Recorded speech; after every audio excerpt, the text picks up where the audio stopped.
But yeah, today I have a conversation with Sally. Hear a lot about her background, her reason, I guess, behind her many books, and something that hopefully will be something comfortable for you, that you work in your global citizenship education, some of the topics, and some of the places that you visited. It'll be probably some of the issues that you're trying to address in your daily work or your daily life as well. So really looking to industry to hear about you, I guess, your frontline experience there.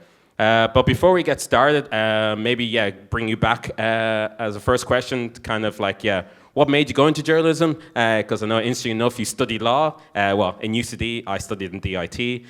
No issues there. But you decided to go into journalism. So maybe, start us off by, what made you go that way rather than maybe a different route? Thanks so much to everyone for listening to us speak. It's amazing to be here. So why did I go into journalism? Good question. I studied law. I think I was always interested in how the world works. I didn't necessarily understand how you became a journalist. When I was young, I read a lot of fiction, and then I started reading nonfiction and realized, actually the actual world can be as interesting as, novels or things that are made up. And I then, I'd say, became quite obsessed with the news around the Iraq invasion when I was still a teenager. And I remember us going out of school and protesting, on the streets, holding signs that said, like, beep if you're against the war, which obviously wasn't very effective. But I think that probably was kind of the first time that I was kind of more engaged in what was happening globally. And then I started writing. I won a transition year competition, which talking about the importance of education, so my English teacher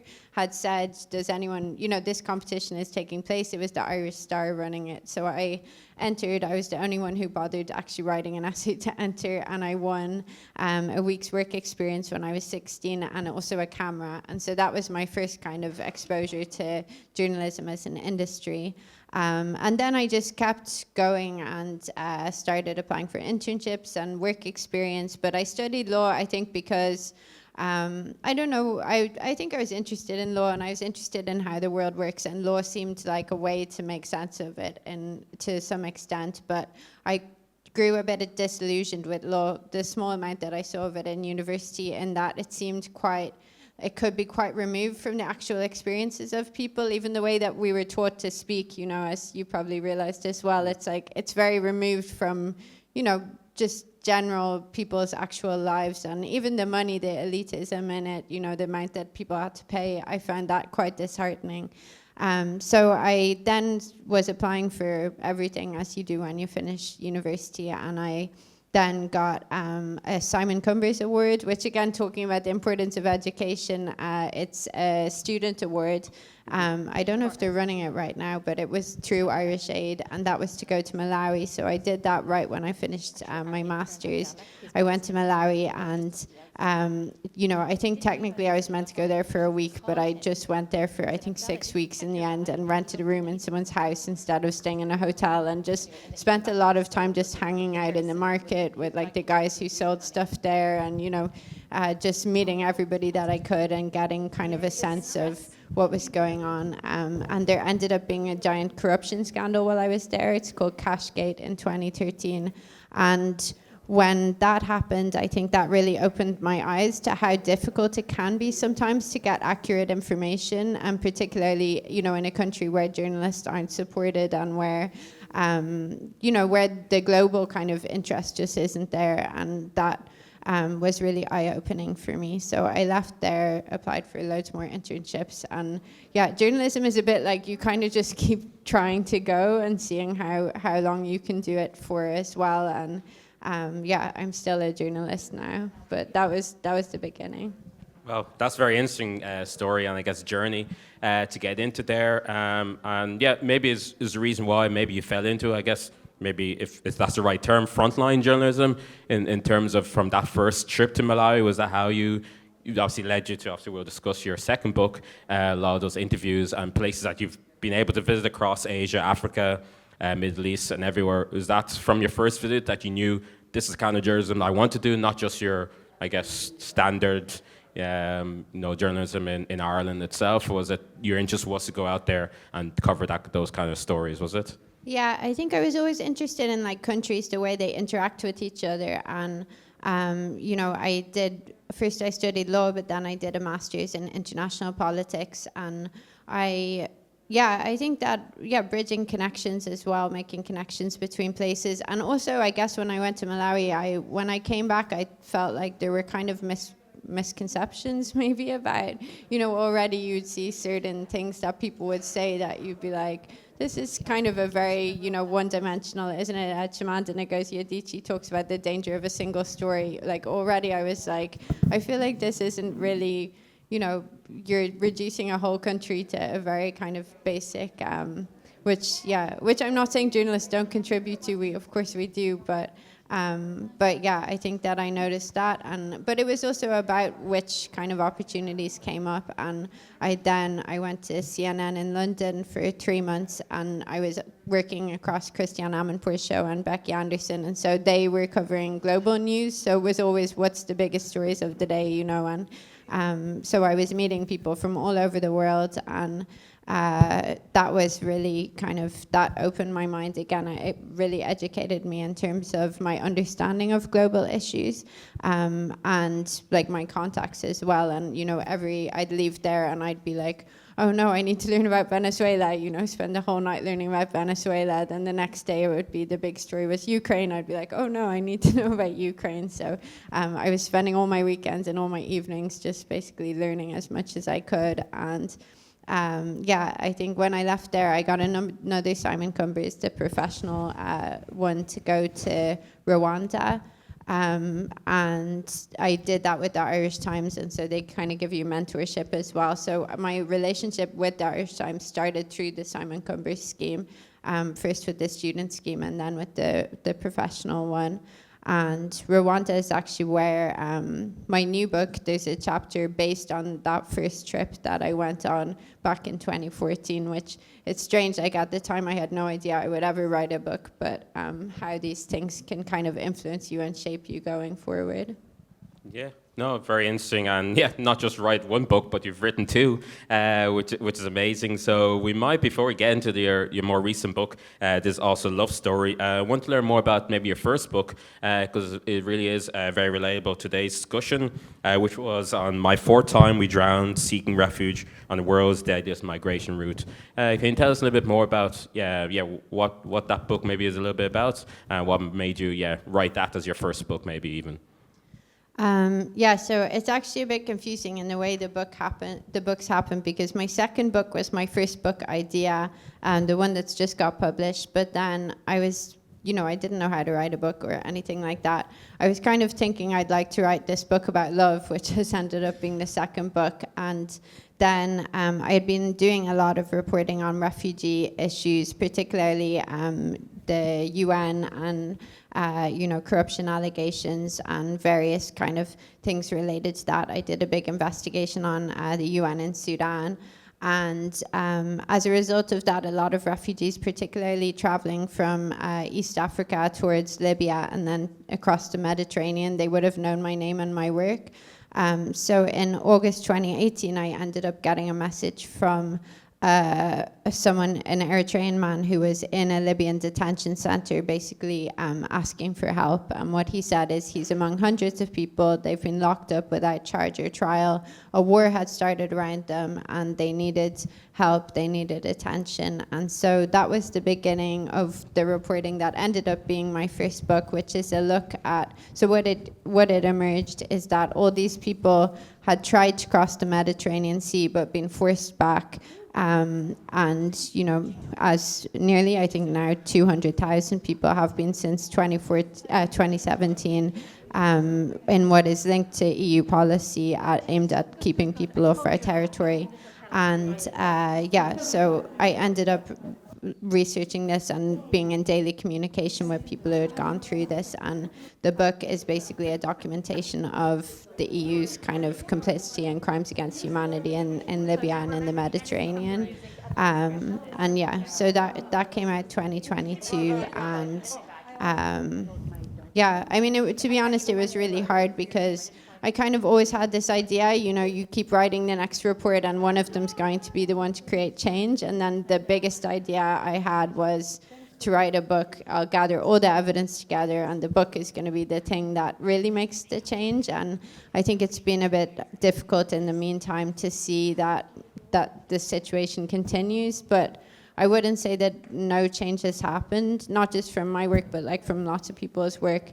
But I do think that the systems and the structures are still continuing as they were at that time. And No, that's really interesting, and I guess probably led you to the reason why you spoke. I believe in front of the European Parliament back in 2023 on aspects of that. Is that correct? Yeah.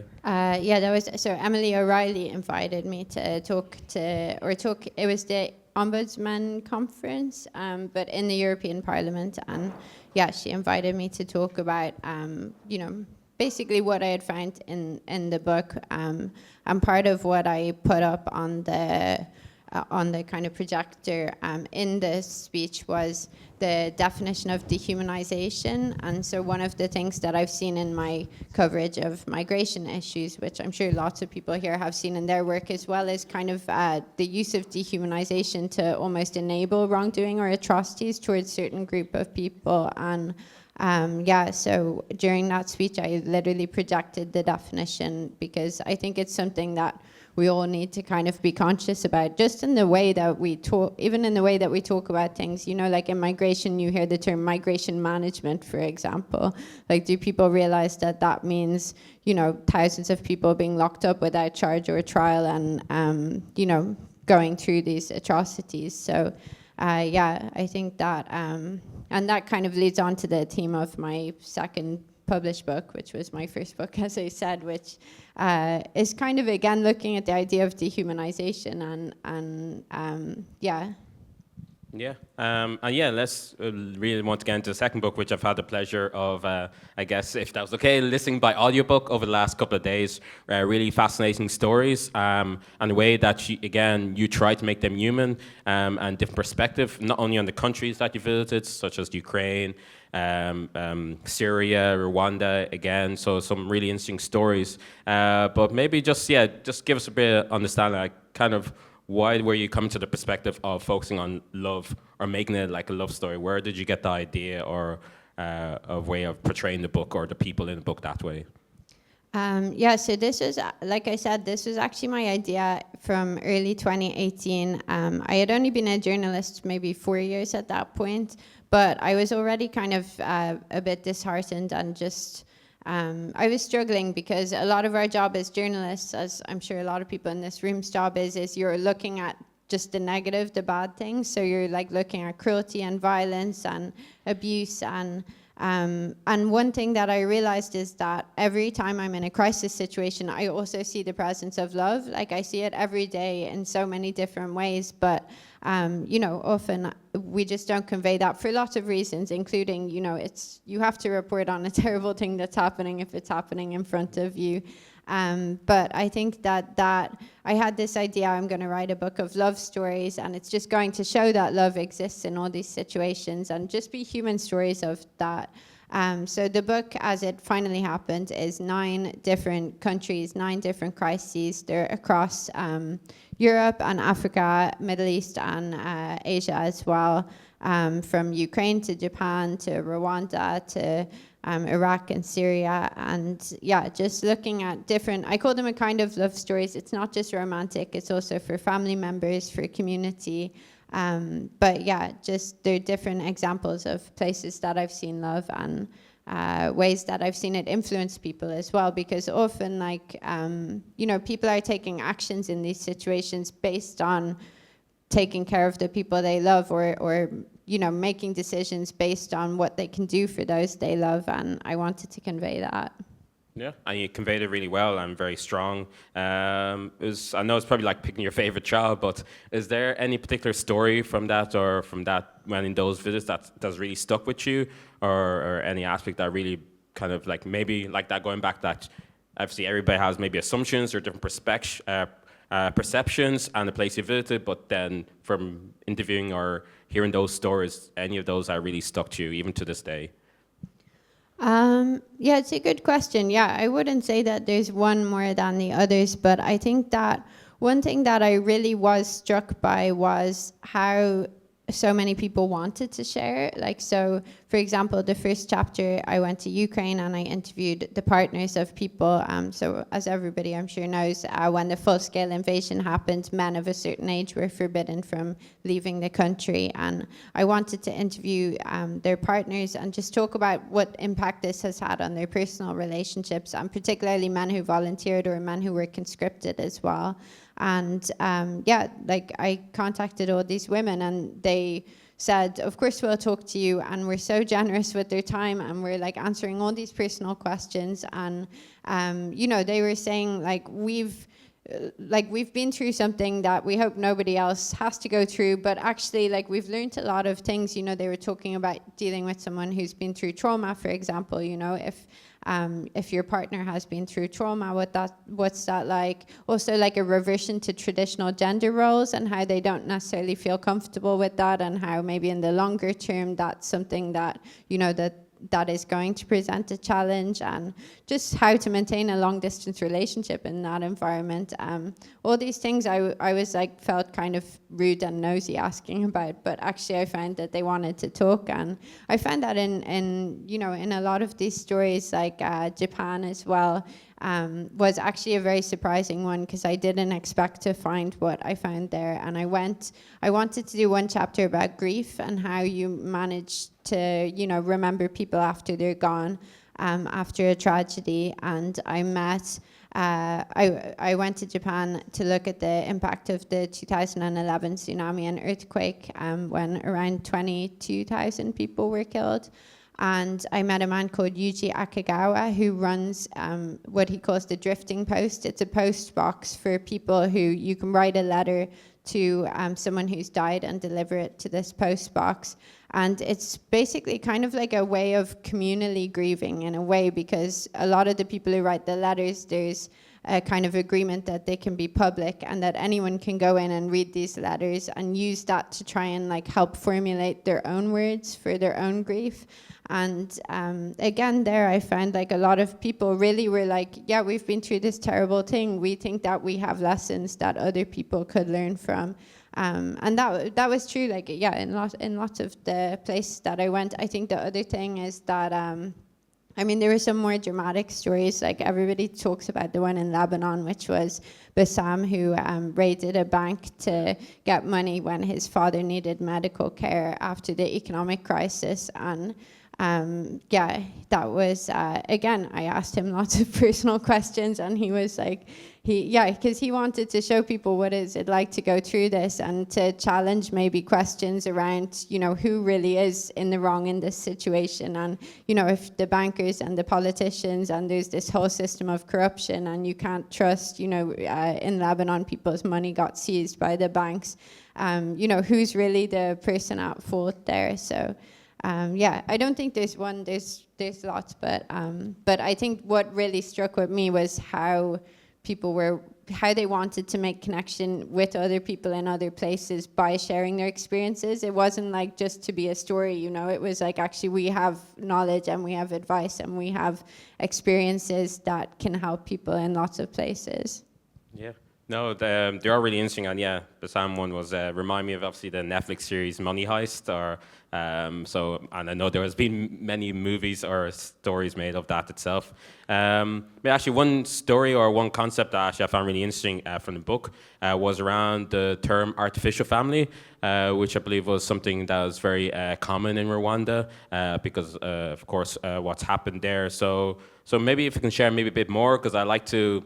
Because I similarly a little bit relate to that, because I have 2 or 3 Irish mothers at this stage, and many people that maybe we consider family, but obviously they're not, as it is about it's not directly blood family, but we still treat them as family as such. Yeah, maybe you can share maybe more about that, and maybe how we can relate that in our kind of work in terms of how we actually relate with other people, again, to make people a bit more human. Yeah, so this was when I went to, actually on the Simon Cumbers Fund, when I went to Rwanda in 2014, and I did the same thing I did in Malawi. I just got a one-way ticket and turned up and found the cheapest accommodation I could and was like, I'll just stay here for as long as possible, which you can do when you're like 24. And so I was like, yeah, I'll just meet everybody. And I ended up meeting this artificial family. So what it is this organization called ERG was supporting through universities and schools these families for people who were, they called them genocide orphans. Some of them had one parent, but you know, a lot of their family were killed in the genocide. And this was the 20th anniversary, so they were all generally in their early 20s, the people that I met anyway. And they appointed a father and a mother, but they were all the same age, and they'd meet up, you know, once or twice a week, and the father and mother would be like, have you been studying? You know, have you been eating enough? You know, one guy told me he grew an afro, and his, you know, mother was like, why do you have this hair? Can't you afford a haircut? You know, but yeah, it was basically a way of having support that was there on kind of a constant basis. And yeah, it was interesting because I met them. I did a story on them in 2014, and then 10 years later, when I was writing the book, I was like, I want to find these people and find out, was it a temporary thing, or was it something that has stuck with them for life? And I ended up tracking down people who were in these families, and yeah, like one guy, he pulled out his phone and he was like, look, you know, and he lives in Europe now. He was like, look at the WhatsApp group at the top. Like, this is the artificial family WhatsApp group. So they've moved to WhatsApp now. But yeah, what he was saying, it was interesting. It was like, it was like, because I was, you know, obviously for my book, I was like, do you all love each other? And he was like, it's not necessarily that we all, you know, that I love all of these people, but what he said was that at a time when he was like very vulnerable and very, you know, in need of support, he was given that support. And what that meant is that because by the time I tracked them down, a lot of them were, you know, in their 30s, they were married now, they had their own children. He was like, it meant that I had this knowledge that you can open up to other people, and that's what I got through being part of this kind of family network. And that actually is something that then in your later life, you know, is very important to kind of move on with. And yeah, I mean, in terms of what can be learned from it, I do think families, like, yeah, I asked some questions in the book, like, what is a family in the first place? And families, like you said as well, can be created. Obviously, it's not necessarily the same thing, you know, but I think there are different ways to create structures and support for people. It was interesting. I did ask some of the artificial family members who I met 10 years later, I was like, do you think that this structure could be used in other contexts? And they were like, you know, they didn't quite want to say yes. They were like, of course, it totally depends on, you know, every situation is different. But yeah, it's interesting to think what could be learned from that maybe. I think very much so is that you have that support system there. I think that's really critically important. And I know for many people, the people that they work with or those that they try to support, they don't have that sometimes, and maybe you become their support system, but I think it's important for everybody to have that support system, so it's really good in that sense. Of course, some of the work of obviously GC or Global Citizen Education is trying to discuss and address some of the root causes of such global issues around the world, and of course you've been at the front line of many of those, I guess, crises. Maybe if you can share maybe what common theme or what do you see as like maybe what's the common theme to these crises or global issues from your perspective? Yeah, I mean, I definitely don't think I could answer this briefly, and I probably don't have the answers, to be honest. I'd say lots of people here have much better answers. I mean, you see the same themes, of course, like inequality is always a big one. Injustice, impunity, things kind of escalating when there are no repercussions. I mean, some of what I covered in the book specifically was about natural disasters, but of course natural disasters are also related to climate change or expected to increase, and I mean that's related to inequality too, isn't it? To some extent, in terms of who's equipped to deal with with climate change and who's creating emissions and all of that. But I don't think I can sum up the reason for all crises it's complicated, isn't it? Yeah, I guess probably people can agree that it's very complicated, but there are some, I guess, commonalities, and probably inequality is one of them. And then I guess maybe if question to pose in some ways is that because your journalism touches on a lot of those aspects, but we have a role as educators in a way, kind of like what advice or what role can educators play in terms of, I guess, trying to create a more equal or just society in the future, again, from what you've seen, like kind of what kind of would you put out there in terms of that we can all play to make the world a better place? That's our 1 minute warning. I think, to be honest, I've been very kind of demotivated is the wrong word, but like I think a lot of us go through phases where we feel like nothing matters and feel like everything you really try and then you feel like it's not making any difference. And I think that I've also had that, but more and more I have like remembered that everybody has the capacity to make a difference, and that difference doesn't have to be on a macro level, it can be a micro level, and that you also have no idea what impact you're having. And I think that's particularly true of educators, like you don't know, you could have one conversation with somebody one day that sparks something in their minds that means that they decide that, they're going to change their career path, for example, or they're just going to be, they're going to see the world differently, or they're going to pursue kind of trying to get more information about a specific topic. I think that probably happens all the time, and people aren't necessarily aware of it, or maybe forget. I've certainly, with my book, like my first book, a lot of people have contacted me more recently. Like recently it was recommended actually in one of the UK GP, I can't remember the name, the medical journal for GPs, that they read it because they deal with a lot of torture survivors, for example. And one of the GPs who wrote in it was making the argument that like we don't necessarily understand, we can't treat people properly if we have no idea what they've been through. And what they said is that many of us actually wouldn't have this understanding. And I think that I've heard a lot from medics, for example, that now when somebody says one thing, for example, I was in Libya and so I have problems with my eyes, they now understand that could mean that they were held in, somewhere without sunlight for, a year or something, but they won't necessarily express that. And I think that, that's just an example for, you just don't know the impact that your work is having. So, everybody has to decide for themselves what they think is important and what they think they should do. But I would say like every voice is important, and every person who's, everyone is important, and everybody can achieve something. And I think we need to keep that motivation, don't we? Yeah, no, I definitely agree, and thank you for sharing that way, because that is what I guess both your books have helped to shape or help to, I guess, open up on those stories or experiences that maybe again we wouldn't have known about. So thank you very much for that. So you do have some time for some questions. I'm sure there's many fans here who have burning questions to ask. So we'll take them in groups, so if you have a question, please raise your hand so that the mics be passed around.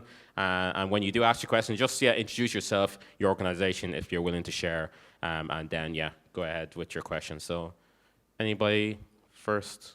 Hello, thank you very much for all the organization for today. It was a fantastic day. My name's Carl, and I just wanted to ask Sally, after all of your, all of your work and journalistic exploration of the world and people, I'm sure you see themes that are very common throughout everything, and you used love for this book. How do you, protect yourself when inquiring about such difficult subjects and difficult places? Yeah, thank you very much, Sally. Talking about cultural medicine, like you said, the doctors appreciated your journals because they said if you don't know people, you might not be able to know how to treat them. Because I noticed something during the COVID. I went for my COVID vaccination, and the nurse was saying, with my colleagues I went with from the office. I was the only African. We were about 12 of us. We go in batches. So she said, if there's any pink coloration, please, within 3 days, get back to the doctor. And I put up my hand, and I said, I don't see pink. I see black or green because of my skin pigmentation, you know. So now, they were all laughing. And she said, no, that's correct, you know. And I would go home. I might be dying 3 days. And my daughter would say, Mom, can I call the ambulance? I would say, no. She said, until it's pink before I can call the ambulance. So what are you telling me? Then she said, oh, sorry. Yes, if you see what you see. Then I'm thinking about global education and going to the curriculum, even the medical school, you know. We can't start doing something from there. We can start looking at things. And the kind of trauma we go through, you know, the kind of trauma our youth, I work with the youth, our youth, when they go through some trauma and they go to the doctors and all, it's so difficult for them to be able to decode what is going on, especially from the different homes, different culture, different religion that is now here in Ireland. It's a multicultural society now, and so many things we think we should be doing. So I'm so happy hearing from you that you said the doctors want to go through that, because it's very important to know culturally where they are coming from, geographically, what they eat, how they think, their religion, everything combines together, which we should start looking at in schools, in our global citizenship education. Thank you. Just a quick question. Thanks very much, Sally. It was great to hear. Just if you could give us a clue about what's next for you, or do you have any big ideas that are floating around? I'd love to hear it. Thank you. Perfect. That's a very good question. One more over there, yeah? Is working. I think we met before a few years ago. I think you were at the International European Institute back in, I think it was for the first book. So my question is about the credibility, because nowadays I believe there is love in the world, but it's an issue with credibility. We have people coming from all around the world and their credibility is being questioned. They believe even the society try to reject their story. So how do you kind of reach out and make sure these are credible stories? And I believe there is love in the world, but sometimes nowadays with all this misinformation and AI and all of this, they trying us to believe that all these love stories are just fabricated. So in terms of credibility, so I believe that the stories are true, but maybe many people will question the credibility, the sources. How do you end up meeting all these people? And obviously you are a journalist, but when someone reaches out to you and say, are these stories real stories? How do you kind of counterpart this? Thank you. And my name is Miriam. I'm not here representing anyone, but I'm myself involved in Community Gardens Ireland, but I'm here on personal capacity. Thank you. Perfect. Thank you for that, Miriam. Or one more, yeah? Okay. Oh, okay. Hi, everyone. My name is Tiana, and I represent Africa Solidarity Center. I'm an intern. I'm not from here, but I'm a student, and actually I'm studying international politics. So I was really interested with your story and career trajectory. And I was just wondering, were there any barriers when you faced doing journalism, and did you always wanted to do journalism? And what advice would you give to other students who are navigating this career path? Thank you. Perfect.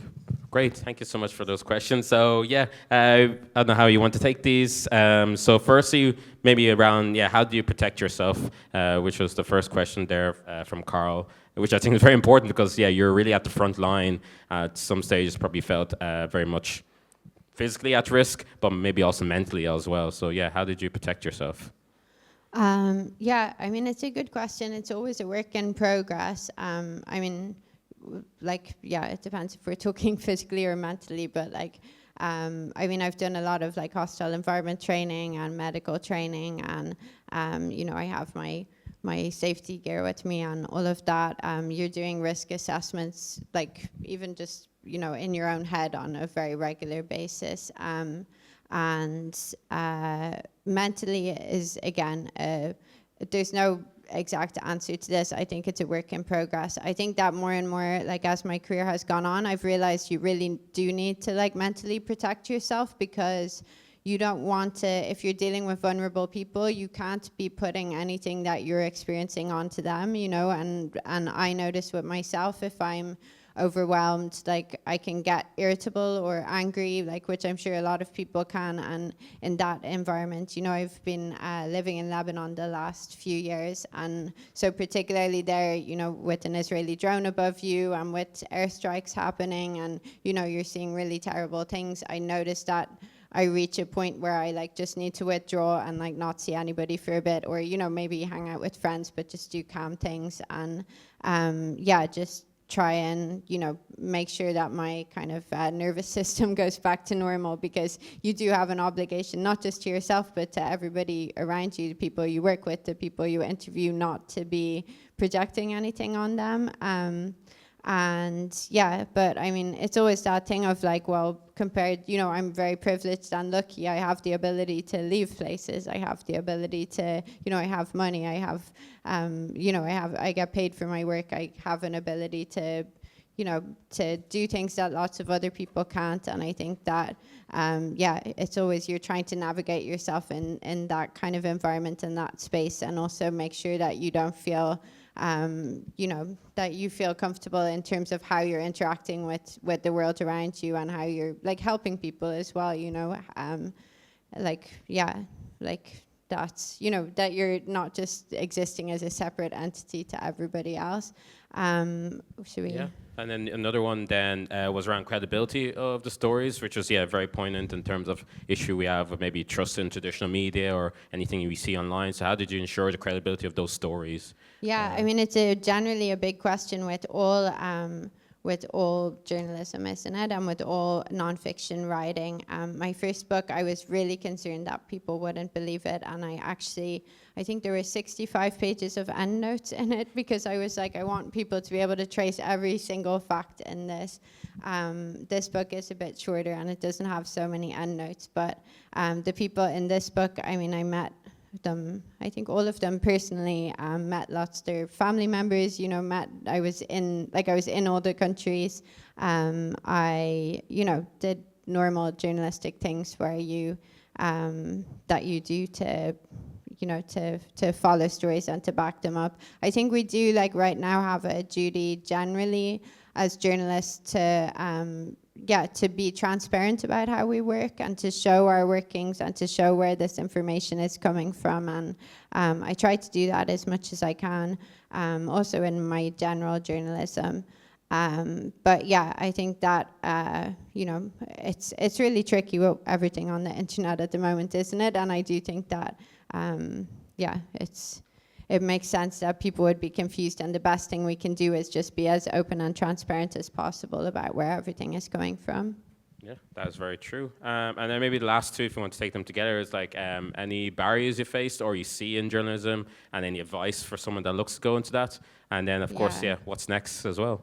Maybe I'll just answer the thing about doctors as well, which I know wasn't really a question, but I think that this is really important, because I actually not just doctors, like everybody, like I think what she did in terms of being in the doctor's room and actually raising this as a point is really important, because a lot of the time they might not necessarily think about it, and it's obviously a challenge or it's, you know, it's onerous to have to be the one who like raises that, but also it means that maybe the next time they will be more, you know, be more thoughtful about that. I've had people, you know, who I've interviewed who've been through these really horrible and traumatic journeys. One of them was in a hospital, and they were telling him he needs to follow this treatment plan, and he was like, because he had been through so much trauma, you know, it affected his memory from what he understood had happened to him. So he said, you know, I need everything written down. I can't remember this.